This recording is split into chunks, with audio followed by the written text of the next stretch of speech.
I'm Steve Upton. I'm from ThoughtWorks. You can find me on the Bird website here at Steve_Upton. You're welcome to, take pictures, share them with me if you are so inclined. So I know that there's a keynote going on right now, so obviously I'm very flattered that you all came here. I'm not sure if I would have made the same choice, but as I said, yeah, very, very flattered. Let's talk about this actual talk, which is called Building a Culture from Chaos.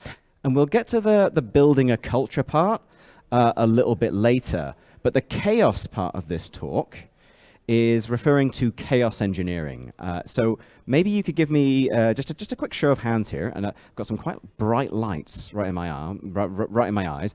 But put your hands in the air if you have ever done chaos engineering. I don't actually see any hands going up, which is okay. That's actually kind of normal. So I asked this question yesterday when I was giving this talk in a basically a much larger and a much basically complete, full room of very techie people, and only about 2 or 3 hands went up. And I've been asking this question for a while. I've been looking at the statistics on chaos engineering, and it seems that every year it gets a little bit more popular, a little bit more well-known, a little bit more accepted. It's acknowledged. It's not really seen as a wild, impossible thing anymore. But I don't really think it's a mainstream technique, a mainstream methodology or approach. So I think it's worth giving a little bit of an introduction to, what is chaos engineering? And the way I usually do that is by telling the story of sort of how chaos engineering began, how this technique was born. And like most stories in our industry, it starts in the early 2010s at Netflix. And around this time, Netflix was taking all of their infrastructure, all of their systems, all of their business basically, and moving it from their private data centers to the public cloud, AWS specifically. They were doing a cloud migration, right? Something that maybe some of you have been involved in as well. And as they were doing this, they realized they decided not just to do what we would call kind of a lift and shift, right? Where they pick up all of this, all of their infrastructure, they basically copy paste it to this new infrastructure. They decided to kind of take this as an opportunity to re-architecture their system. They decided to go from big monolithic services to smaller, more independent services that could be independently deployed, that could communicate with each other. They were doing what we today would call a microservices transformation. Again, maybe this is something that you've been involved in. I know I've been involved in several of these actually over my career. And as they were doing this, they realized that if they did this badly, they would make their business a lot worse. So we often associate microservices with scalability, with reliability and resilience, right? The ability to scale up to millions and millions of users and be able to survive all sorts of things going wrong. But you don't get that stuff for free. You have to put an effort to get that. See, the problem is if you take a service, and if that service goes down, it crashes, it fails, it shuts down for some reason, and that happening causes your entire business to fail, causes the entire system to fail, that's a single point of failure. A single thing can bring down your entire business. And if you're moving from one big service to hundreds and thousands of microservices, there's a risk that you actually create hundreds of thousands of single points of failure. Hundreds of thousands of things that any of them go wrong, your entire business starts burning. So Netflix realized that they needed to do this right. They needed to do this properly. And in order to do this, they put together what were known as the Netflix engineering principles. Now, full disclosure, I've never worked at Netflix, but people who have worked there have told me that these were actually printed out on the wall. Every Netflix engineer sitting at their desk could see these. And the first Netflix engineering principle was very simple: no service should ever be a single point of failure. So any service can go down, and you might have a little bit of degradation, maybe some performance loss, maybe a little bit of functionality goes away. But any service going down, the system should be able to survive. The system as a whole should keep running. So no service should ever be a single point of failure. And this was such an important principle that the second Netflix engineering principle was that you should never ever trust that you got the first principle right. And they actually built a tool to do this. So if you've heard of chaos engineering, you've probably heard of Chaos Monkey.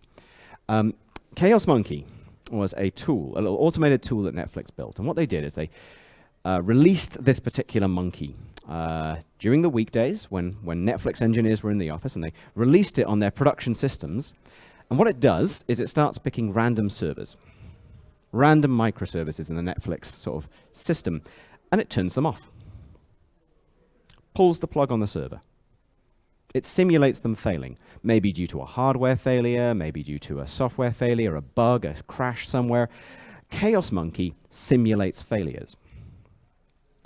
And if they've built a system with no single points of failure, this shouldn't impact them.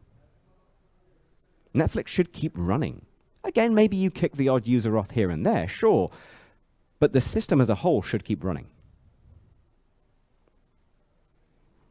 And they ran this for years, and they actually expanded this tool. They built Chaos Monkey's big brothers, Chaos Gorilla and Chaos Kong. They did the same thing, but a slightly bigger scale. Chaos Gorilla simulates the failure of entire data centers, and Chaos Kong simulates the failure of entire availability zones.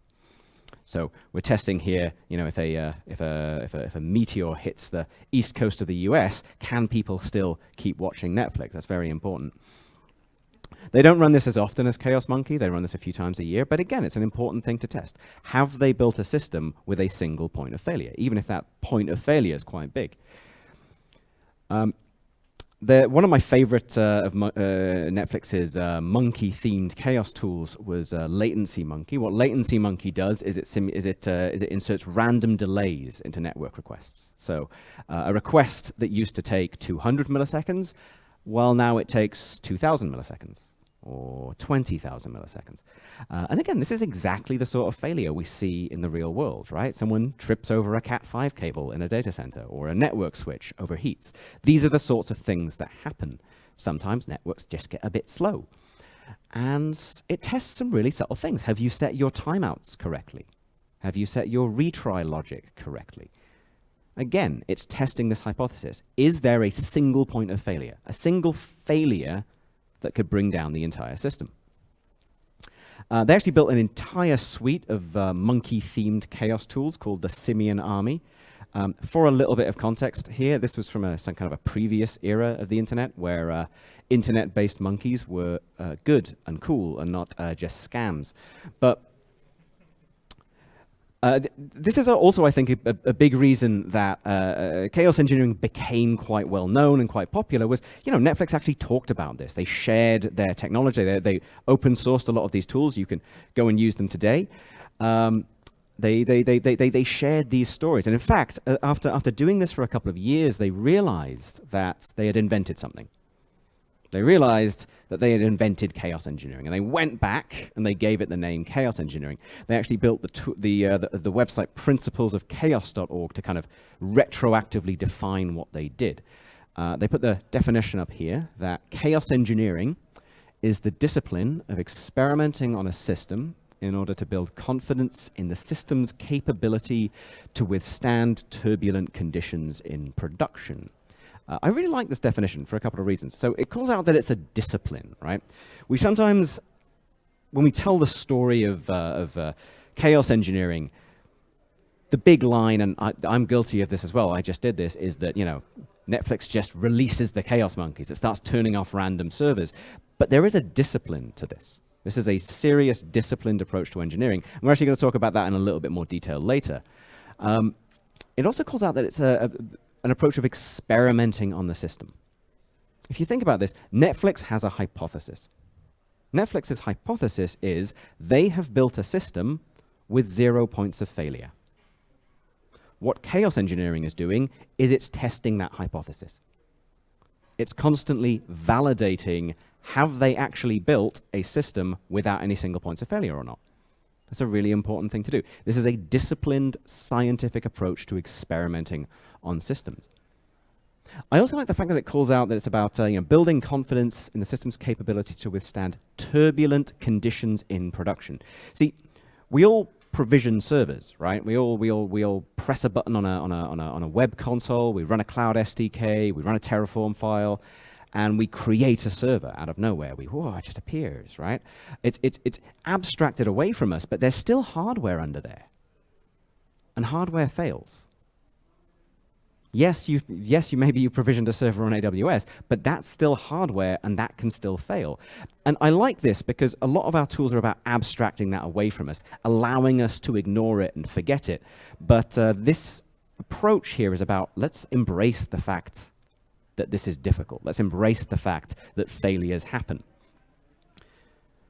So that's the sort of definition of chaos engineering that Netflix uses. I quite like to kind of think about it like this. You start with your chaos experiments. Again, we call these when we release the Chaos Monkey, we call this a chaos experiment. We are running an experiment on our system. So we have our experiments. They cause failures, which we want to learn from. You can't actually see it. It's right down here, directly behind the thing. But there's a brilliant. I know, right? There's the Etsy debriefing facilitation guide, which is a fantastic book on how to learn from failure, how to learn from an incident. I will share all of the references later, I promise. So you by all means, take pictures. But I will share them on my Twitter, probably. Yes. So we learn from failure. There's been a lot of really fantastic work by people like Sidney Dekker, John Allspore, Todd Conklin, looking at how do we really learn when things go wrong? Not just fix things, but actually learn and grow and improve from that. And once we've understood what went wrong, we obviously improve the system. If we found a single point of failure, we want to make that not a single point of failure anymore. Now, some people would frame this as kind of fixing bugs. I wouldn't necessarily do that, but that's just a sort of a personal opinion there. But ultimately, we want to improve the system's ability to withstand failure. And then we repeat, right? This is the core loop of chaos engineering. Experiments, learning from failure, improving, and repeating. So, now that you're all experts on chaos engineering, I have a little bit of an admission. I don't really want to talk about chaos engineering today. What I really want to talk about today is complex systems. And again, maybe another sort of show of hands. Who here would say that they work in or with complex systems? Seeing there's a lot of hands going up there, okay? That's a lot more than the people who said that they did chaos engineering. Now, what's interesting about this is I haven't actually defined what a complex system is yet. But you all put your hands up anyway, which is very bold. I like that about you. But I think it is important to define what a complex system is, because this is a serious field of research, the study of complex adaptive systems. We call this complex adaptive systems theory. And we do need to define this term. What do we mean by this? And we can do this in a couple of ways. So one of the ways we can do this is we can look at what do these systems look like? So one thing we see when we look at complex systems is they have a high degree of multiplicity. What we mean by this is there's lots of stuff in them. There's lots of parts, lots of elements, lots of moving parts, right? If you've heard this phrase, lots of moving parts, maybe that's a good sign that you're working with a complex system. But as Paul Cilliers puts it, sand on a beach, well, there's lots of moving parts there.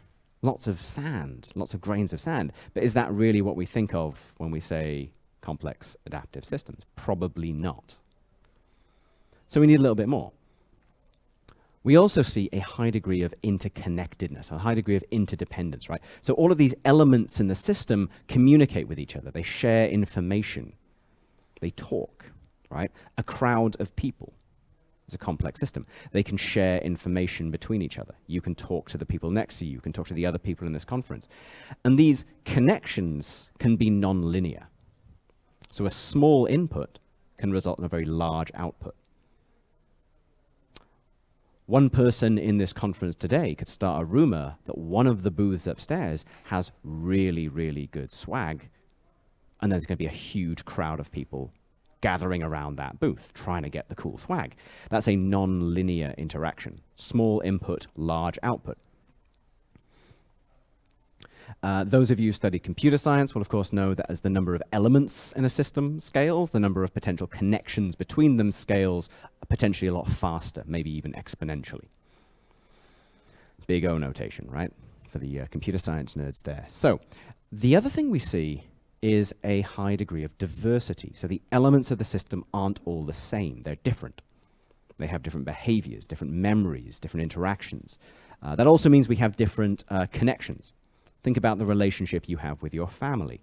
Think about how you talk with your parents, your family, and think about how you talk with your colleagues or your friends. Those are different connections. So there's a high degree of multiplicity, interdependence, and diversity. Does this diagram look familiar to anyone? Has anyone ever seen an architecture diagram like this? So you think, I ask this question a lot. Do you work with a complex system? And whenever I ask it in a technical crowd like this, lots of hands go up. And I think it's because we see diagrams like this a lot. We see architecture diagrams like this almost every day. There's something, we look at this, and there's something about this that we intuitively understand. There's some sort of complexity here. There's something going on, something we need to think about. But this isn't really enough. We need to go a little bit further. I think one of the better ways of thinking about and understanding complex systems is to think about the behavior of complex systems. One of the things we see is that observers change the system. Those of you who get stage fright will understand this. There is a big difference between giving a talk in an empty room in front of a mirror and giving a talk in front of a large crowd of people, because observers change the system. I'm quite lucky, I don't get stage fright, but I was pairing with a colleague a few weeks ago, and I failed to type my own name 5 times in a row because they were watching me, right? Because observers change the systems. Observers become a part of the system. They add new relations to that system, new interactions to that system. This also has some really interesting implications for people like myself. I'm a consultant at ThoughtWorks, and it means I can't be, and consultants can't be in general, these lovely neutral observers. As soon as we start interacting with the system, we become a part of the system. We change the system, and the system adapts.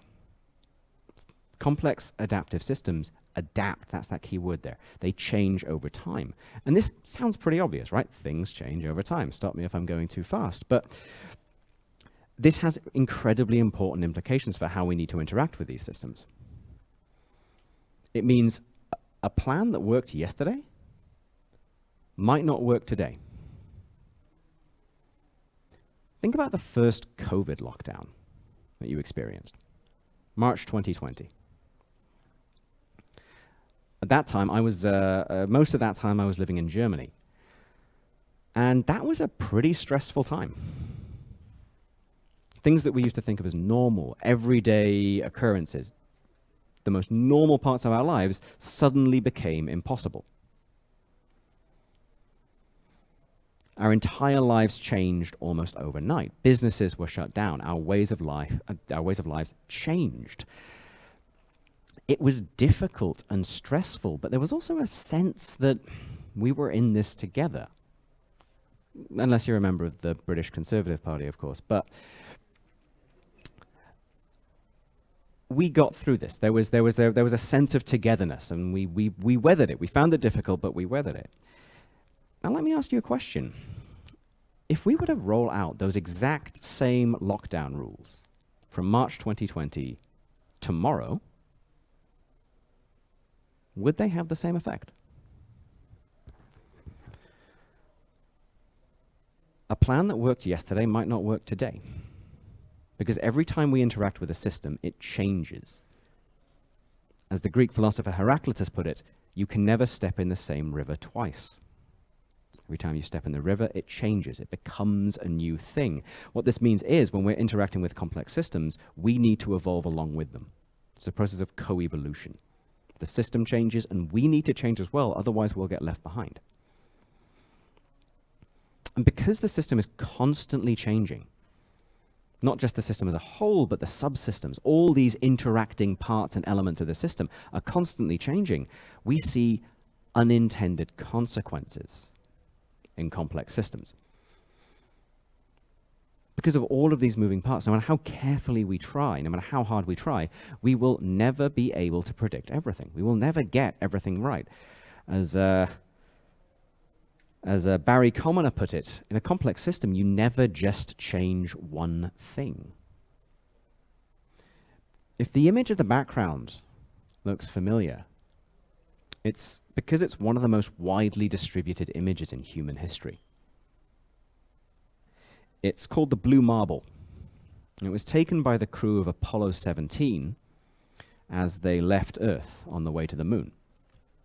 It was actually an unplanned photograph. So most scientific observations, most photographs in the Apollo program were carefully timed. They were timed down to the second. But this was an unplanned one. The crew had a few moments to spare. They floated over to the window, and they snapped this little picture of the Earth receding behind them. A few years later, there was a campaign to release these, to get NASA to release these images to the public, to allow the whole Earth to see the whole Earth. And when this image, the Blue Marble, was released, for the first time in human history, everyday people like you and me, were able to look down on the Earth and not see borders and countries and people, but they were able to look down on the Earth and see a fragile oasis in the darkness of space. This image has been credited with shaping the environmental movement as we know it. If we had gone back in time, would we have been able to predict that? If we were to go back in time and take the picture again, or take a slightly different picture, could we predict the same thing happening again? You can make a very serious argument that the environmental movement as we know it today was an unintended consequence of this picture being taken. Because all these systems are interacting. Because when we are interacting with complex systems, we never just change one thing. Unintended consequences aren't freak, rare occurrences. They happen all the time. And I could talk for days about the interesting properties of complex adaptive systems, the fascinating things that we can learn about them. As I said, this is a huge field of study, incredibly interesting and important. But one thing I think is very, very clear. When we look at complex systems, we realize immediately that we need new approaches for complex systems. If we take approaches, if we take techniques and methods designed for predictable systems, systems that are ordered and understandable, and we apply them in complex systems, we're going to fail. We might get lucky from time to time, but fundamentally we need new approaches for complex systems. And one of the things I find really interesting is when I look at the, I guess for lack of a better term, the Agile community, I see a lot of those methods. I see a lot of those approaches that make sense in complex systems. Maybe you've heard the phrase big modeling up front, or big design up front, or big requirements up front. The idea here is before you start writing code, before you actually start building something, you put lots and lots and lots of time into design. You make sure everything is right before you actually start building, before you start writing that code. This is a big, big topic in the Agile community, and in particular in the extreme programming community. It's generally discussed as an anti-pattern. It's generally seen as a bad thing. And there's an awareness here that, again, no matter how good our plan is, no matter how perfectly we plot and design and model, we will always miss things. There will always be unintended consequences. The system will evolve along with us, so we will need to change our plan, no matter how good our initial plan was. So there is a limitation here. I like this. This discussion shows an awareness of the realities of working with complex adaptive systems. So does the Agile Manifesto. You've probably seen this. The Agile Manifesto, one of my favorite manifestos, has this line here about responding to change over following a plan. Again, we're not saying don't follow a plan, don't make a plan, don't do any planning. Remember, there's value in the things on the right. We just think there's more value in the things on the left. The point here is that no matter how good our plan is, no matter how lucky we are, we will eventually need to change. We will eventually need to update our plan, so we better be ready to do that. That's why this is one of the key values of the Agile Manifesto. Like I said, this doesn't explicitly say anything about complex systems, but it shows an awareness of the challenges of working with them. Somewhere else that I think is a great source of insights for working with complex adaptive systems is the book Edge, Value-Driven Digital Transformation. Full disclosure here, this was written by 3 of my colleagues at ThoughtWorks. I'm not getting paid anything extra to promote this. I do genuinely think it's a good book and worth a read. And it's about it's about how to run a business, how to organize your organization, how to plan your work in a complex system. And while some of those other discussions that I mentioned show a kind of an implicit understanding of complex systems and the study of these systems, Edge is actually very explicit about it. Literally on page 1, it says the title Edge comes from the concept of the edge of chaos in complex adaptive systems theory.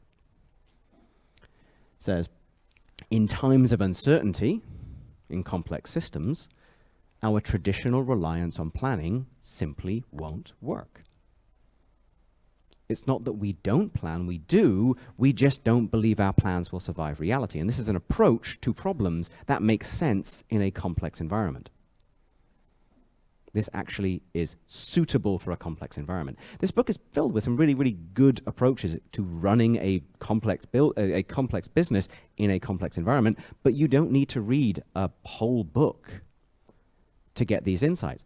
Again, really, really simple ideas. Like, we accept failure. Who's heard this idea, right? We accept failure. We learn from failure. We embrace failure. We take it as a learning opportunity.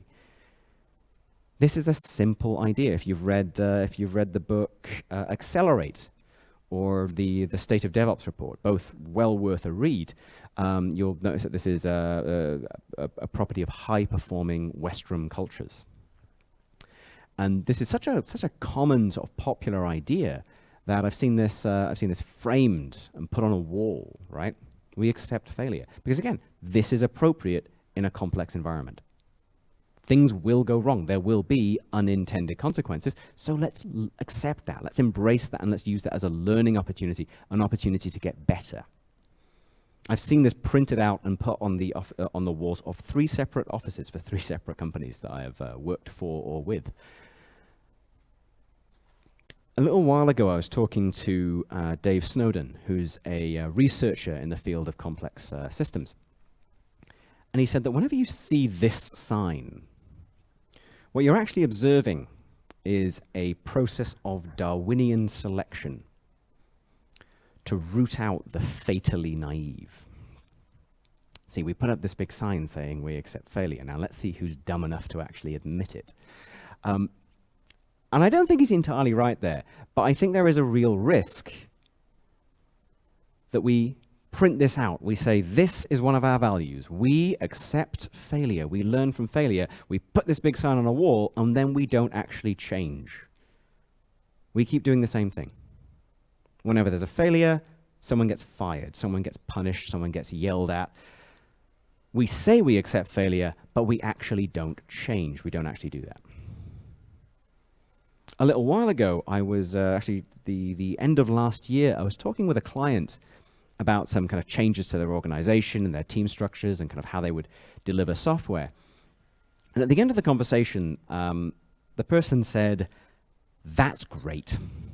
I agree with everything you just said. Those are some really, really good ideas. But how do we make that part of our culture?" And I like that. I thought that was a really astute point. Because it's one thing to say, yes, this is what we're going to do. We're going to print out all of those things. We're going to put them on our wall. We're going to say these are our values. These are our culture. But we don't actually change. How do we actually change culture? How do we actually build something into our culture? And this is a difficult problem. It's actually a complex problem. There isn't one simple answer to this. But there is a perspective here that I really like. And it's from this guy. This is Aristotle, by the way. In Nicomachean Ethics, Aristotle was talking about what it means to be good, what it means to be excellent. How do you become a good person? And he said, we are what we repeatedly do. Excellence, then, is not an act, but a habit.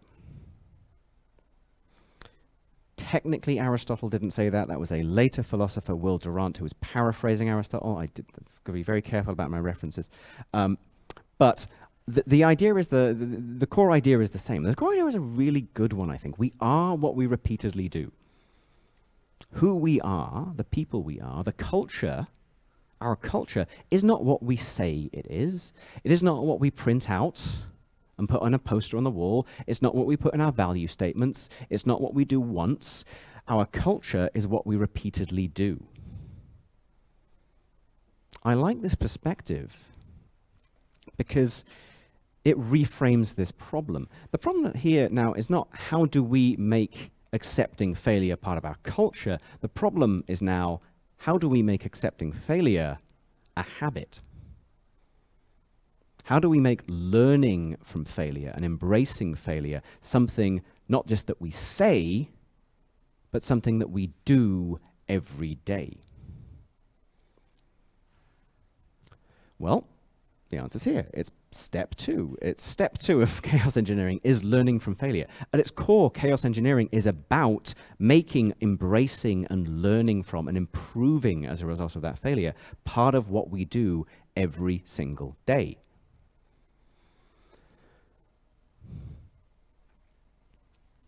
I saw this. I was looking on Etsy. I found this poster. You can buy it for €22 if you're so inclined. Your choice. I haven't done it personally, but no plan survives first contact with the enemy.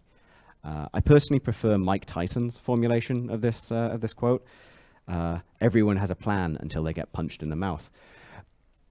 The idea is simple, but it's an important and it's a good idea.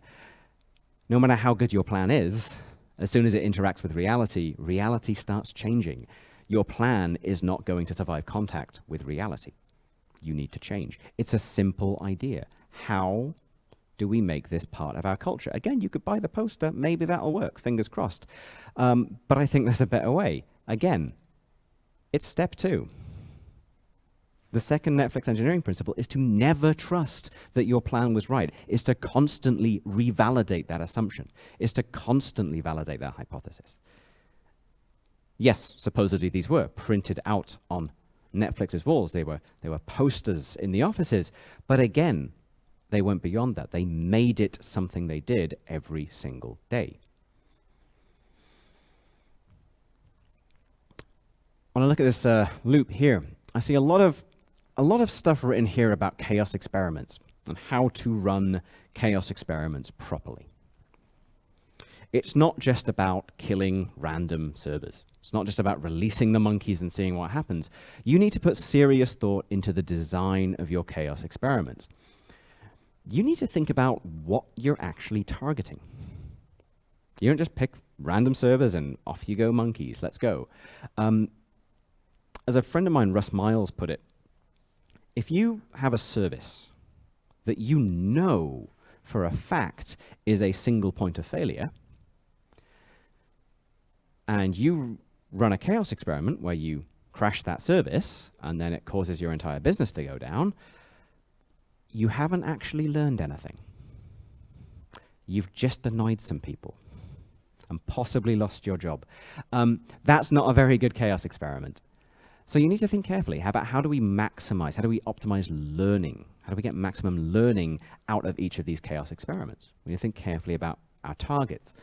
And we also need to think, when we do run our experiments, if things go wrong, if things do start crashing and failing, how do we limit our blast radius? How do we limit the damage we do here? And we can do this in lots of different ways. We can do it by targeting non-production environments to start. We can do it by targeting limited sets of services, leaving some in reserve. There are ways that we can limit our blast radius, limit the damage we can possibly do here. We also need to make sure that we have monitoring in place so we can see what's happening. Not just monitoring, but also the bigger topic of observability. If something does go wrong, we need to be able to dig in and really understand what's going wrong and why, and being able to kind of pull on that thread and understand things. If you don't have monitoring in place, you're just pressing a button and walking away. Again, that's not a very good experiment. You also need a way of rolling things back after the experiment. If things go wrong, we're actually in a fairly lucky position. Very often we can automatically recover. We can run a script that will return our systems, our environments back to a safe state. We can execute a Terraform config file. That's great. We have a huge advantage here in the ability to kind of automatically roll back. But trust me, you really don't want to be writing those scripts as your business is burning down. So you really should prepare your rollbacks ahead of time. This is what I mean when I say that chaos engineering is a discipline. It is a serious, disciplined approach to engineering that you need to put a lot of effort into. It's not just randomly killing servers, as fun as that sounds. Now, a few years ago, I was reading this article by Dave Snowden, 7 Principles of Intervention in Complex Systems. Talking about, okay, how do you actually interact with these complex systems? If you want to change a complex system, how do you do that? They're difficult, they're weird. How do you deal with this? He says, well, first of all, you need to think of them as experiments. Because we have all of this unpredictability, because we have all of these unintended consequences, we need to think carefully about how we experiment on these systems. And we don't just want to run every experiment. Anytime someone has an idea, yeah, sure, let's try that. Let's just go for it. We need to do what's known as a coherence test. We need to ask, does this make sense? Remember, in a complex system, we can't analyze our way to the answer. We can't plot and model and design and analyze our way to the answer, but we can ask, does this make sense? Does this fit with the evidence as far as we understand it? Is this a reasonable thing to try? So we do a coherence test. The experiments also need to be safe to fail, because some of these experiments will fail. If our experiments aren't failing, we're probably not trying hard enough. We're probably not pushing the envelope far enough. Things will go wrong, and we need to make sure that when they do go wrong, they don't bring down our entire business. Again, that'll probably be our last experiment. We also need to make sure we have monitoring. So if you can't see it, it says monitoring there behind the thing. Monitoring in place. We can see the impact of what we're doing. Again, if we can't, that's not a very good experiment. I tried a thing. Did it work? I don't know. We also need to make sure we have monitoring in place so we can react to things if they go wrong. We need damping strategies. If one of our experiments turns out to be causing lots of damage, we need a way of taking energy away from it, of limiting the damage it can do. The flip side of this means is that we also need amplification strategies. If one of our experiments is going really, really well, we're learning lots of stuff, we're having the effect we want to have, then we need ways of giving that more energy, of driving that faster and further. So I was looking at these two kind of sets of principles, chaos and complex system experiment design. You've got, in both cases, we need to think about, does this experiment make sense? What do we actually want to target here? In both cases, we need to make sure that when things do go wrong, We limit the damage they do so we don't destroy everything. In both cases, we need monitoring in place so we can actually see what's going on and react to it.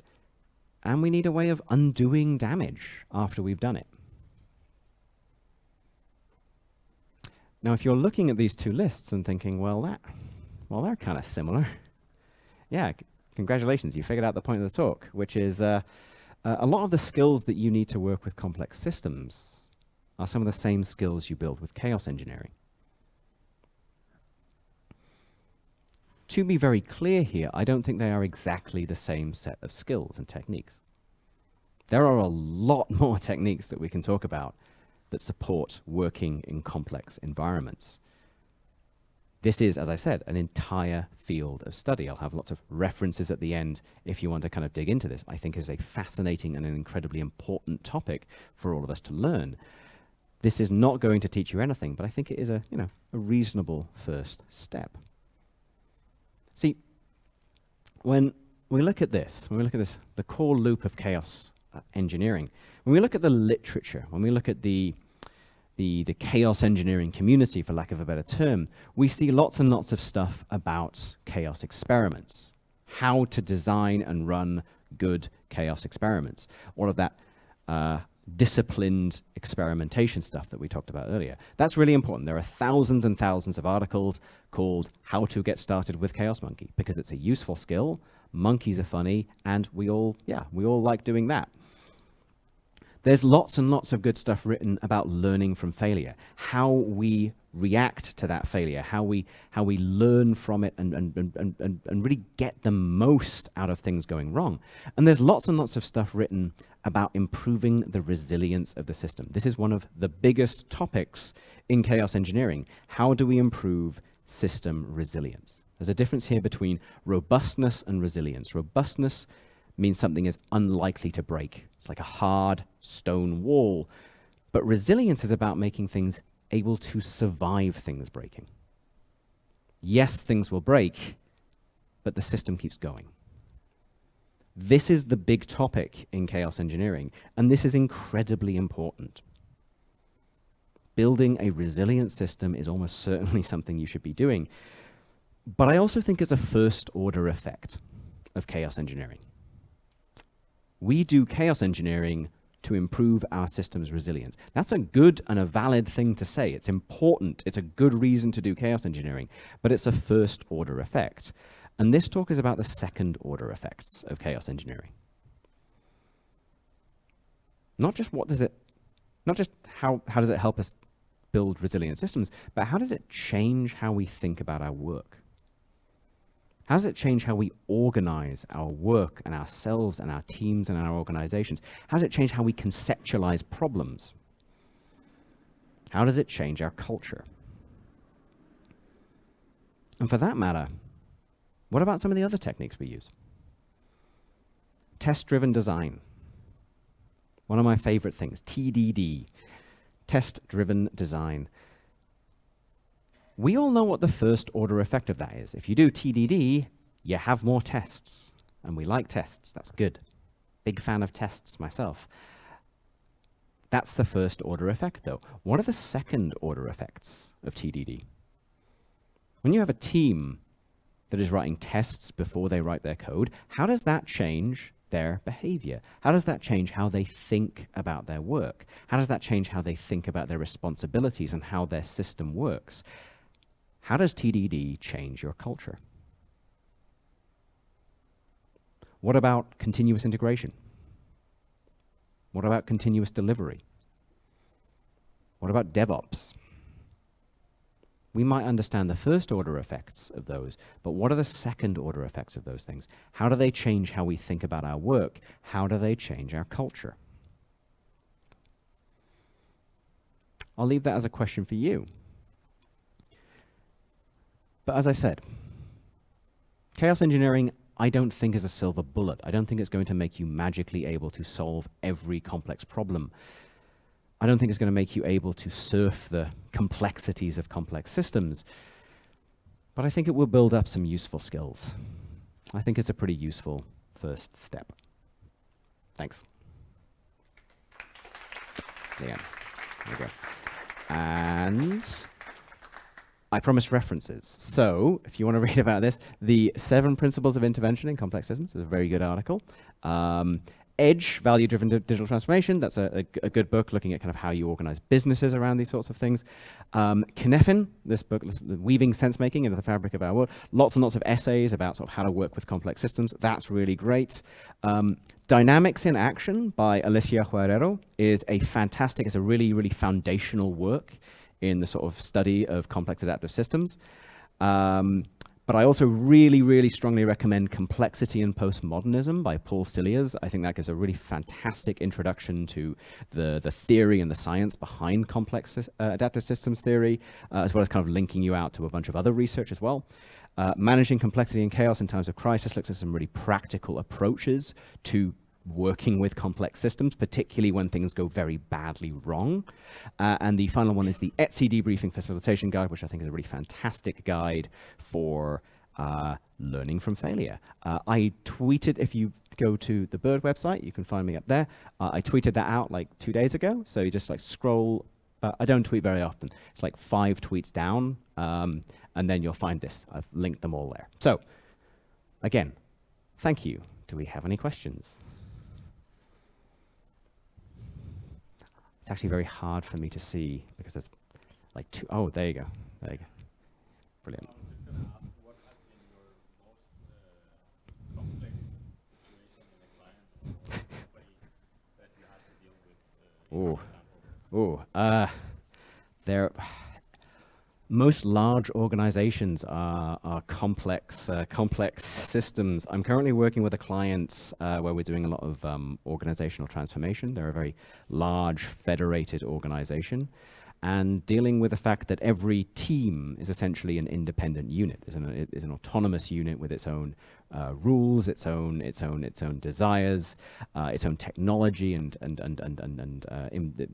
interests in how it works together. Within domains, within departments that are also independent from other systems. One of the interesting properties of complex systems is they have very permeable boundaries, so it's very unclear like exactly how you draw the boundary around them. And it's been really, really fascinating to kind of work with an organization that big and kind of see how that works. If we're looking at more kind of technical problems, a couple of years ago, I was working on a very large IoT microservices platform, streaming data from hundreds of thousands of IoT devices on kind of edge networks, and just the lots of tiny little interactions with how different devices handled clocks and timers and things like that caused just constant unintended consequences that were just a really fascinating and interesting problem to deal with. And again, just emphasize the fact that, yeah, you need fundamentally different approaches. No matter how good your engineers are, you're not going to plan your way through that. You need to experiment and probe. And I think that was I think one of the projects that I was working on that really kind of pushed me in this direction, helped me kind of realize that, oh yeah, we really do need to think about different approaches. Hopefully you found that interesting. Cool. Thank you. One question. Oh yeah, go on. We got questions. Oh, go.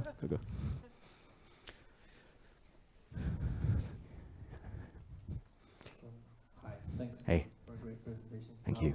My question would be about sustaining the habit of continuous learning from failure, because Netflix is a product company, so probably for them it's easier because probably, I assume that their human base is not changing that much. What happens in, for example, software houses is that engineers come and go very often. And did you deal with that problem? Do you have any tips how to sustain this this habit? Yeah. That's a really good question. And the point you brought up there about Netflix being a product organization, right? We sometimes distinguish between kind of project organizations and product organizations, right? So a project is something with a defined end, right? You have a deadline, you have a scope, you have a requirements document, you build the thing, and then you are done. Then it's over. And then maybe you hand it over to a separate team, maybe a maintenance team or something. Whereas a product is something that continues to grow and evolve. It evolves along with the customer, right? All of the apps you use are probably products, right? They have evolved along with you as your needs and your perspectives on the world have changed as well. So you'll always have churn. You'll always, I mean, yeah, people will leave, right? People will get better jobs. Good for them. I'm happy for them. I hope they have a lovely time. But yes, the products can be a kind of a consistent, or if not consistent, at least a coherent kind of entity. You can kind of organize your change and your evolution, and your learning around. And then you have the kind of secondary problem then of, okay, so let's say you join a 5-year-old product, right? It's been going on for 5 years. You now have this secondary problem of, okay, how do you get onboarded and how do you learn from these failures, right? How do you learn from, how do you start to accrue that understanding, and you start to kind of, again, as you say, continuous improvement. How do you do that? Again, a fascinating problem. I would recommend some of the writing of John Allspaw of Adaptive Capacity Labs, formerly of Etsy. He's talked a lot about kind of how you organize postmortems, right? So think about when something goes wrong. Very often you write a postmortem, right? Like, here's the incident report, here's what happened, here's what we learned, blah, blah, blah. How many people read those?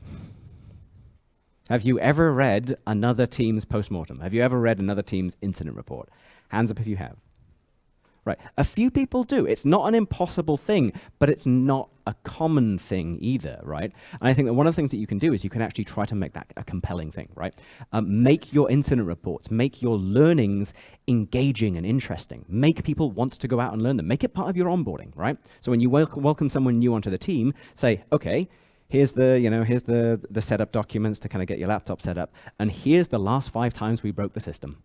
And here's what we learned from them. Okay, you're never going to get it perfect, right? You're never going to be able to do this like perfect mind meld as you move all of the learnings from one person to the next. But there are things you can do, right? So think about how you make that learning compelling and interesting, and not just. I mean, you know the phrase that you might know the phrase like information radiator and information freezer, right? Some things radiate information, right? If you have a big wall in your project with all of your stories and your stuff on it, that's an information radiator. It radiates that information. Everyone who comes in the room can see it and learn from it. And some things like you put a file in a wiki and then you just file it away, and that's where information goes to die. No one ever reads that. So think about how you structure and share your information to, again, optimize for learning, because again, learning is not just a thing you write down, but learning is how you communicate that. So think about that kind of end-to-end view of learning. It's a difficult problem, you're absolutely right, but organize around products, think about sort of what are the long-lived entities here, and again, how you share that learning. Oh, did that help a little bit? Does that? Yeah, cool. Wonderful. Thank you for the presentation. There's a lot of food for thought, and I could probably ask a lot of questions, but just stick with one, a little more abstract, if that's okay, and more like a Love that. follow-up to the complex systems in general. When we were talking about these different feedback loops, like the chaos engineering loop and TDD, but also when you said that you have to make a habit out of some things, I was thinking about like thinking in terms of a meta system, in the sense that, do you have anything to say, maybe, I know it's probably like a very large in-scope topic, but like setting up the conditions in which this kind of feedback loops emerge easily, in, for example, and maybe do the books and articles that you've linked, do they go more depth on this? Yes, absolutely. You actually mentioned two. There were 2 words you used there, which are extremely important in complex adaptive systems theory and these approaches, which is setting up the conditions to allow these outcomes to emerge. Right. So a really key principle when you're working with complex adaptive systems is that you don't engineer for outcomes, because the system is fundamentally unpredictable. You might get lucky, you might not. You don't engineer an outcome. What you do instead is you engineer the conditions for the outcomes to emerge. And so you've actually already hit on something really important there. This is why when I had the slide up with the different approaches that we need. Actually, let me just grab that one. There we go. This one here. So constraint mapping, right? What we would talk about is we would think about how do we build constraints and the conditions for these to emerge. I think I had another slide which said emergence, which again had that word. So yeah, what sorts of things can you do? Again, the book, let me show you. For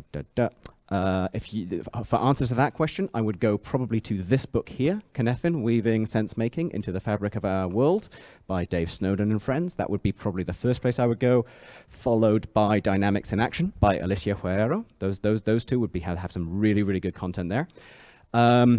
Maybe a short, I'll give you maybe a simple answer. As you said, it's a big topic, but I like that. You can tell I like that. Think about informal networks. Think about informal communication. A friend of someone I know, I can't remember who. We talk about silos a lot, right? You know, we have silos. We have this team that never talks to this other team. We have these, silos of focused understanding and learning. And lots of people get really angry at silos. They're like, we stop all the silos. But I know someone who calls them cylinders of excellence, right? They will inevitably emerge. They will inevitably happen, right? Because if you have a team, they're focused on a particular problem, yeah, they're going to learn and they're going to get good at that thing. That's just what's naturally going to happen. So instead of trying to stop silos, happening in the first place or trying to break down silos, think about how you build informal networks. Think about how you build informal links between people, right? So yeah, maybe you've got a department over here, a department over there, a team over here, team over there. Again, they're naturally going to become focused on their particular area. They're going to have some degree of specialization.